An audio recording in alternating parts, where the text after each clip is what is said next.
Et bonjour à tous, on se retrouve pour une nouvelle vidéo sur les minéraux et les fossiles. On est aujourd'hui avec une pièce qui est grosse, qui est massive, qui est assez lourde, que j'ai récupérée moi-même, hein, donc elle n'a pas du tout été achetée.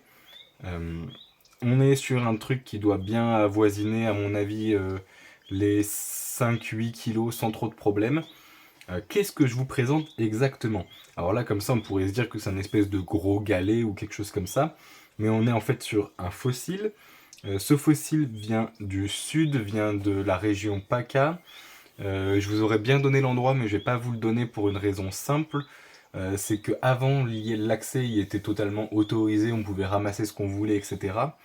Mais il y a quelques temps, il y a des fossiles assez rares, voire très rares, qui ont été découverts par là-bas. Et c'est devenu du coup une zone protégée avec des fouilles, etc. Donc je veux pas que n'importe qui y aille pour faire n'importe quoi et potentiellement casser, détruire euh, ou perdre même des choses qui pourraient être importantes. C'est pour ça que je vais pas vous donner le lieu. Mais on a ici du coup une grosse pièce. Alors c'est un nautile, euh, un squelette, enfin un fossile de nautile. Donc on peut voir qu'il est entier ou quasiment entier. Il est très gros, très lourd. Je dirais pas que je peine à le lever, mais presque.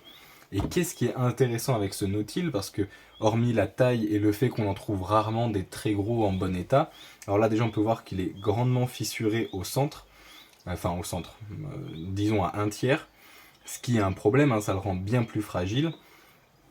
Mais hormis tout ça, ce qui le rend d'autant plus intéressant, alors je vais vous montrer un peu ce côté-là aussi, c'est quelque chose qui est assez récurrent sur les fossiles, hein, le fait que ce soit lisse, la différence entre la pierre et le fossile en lui-même.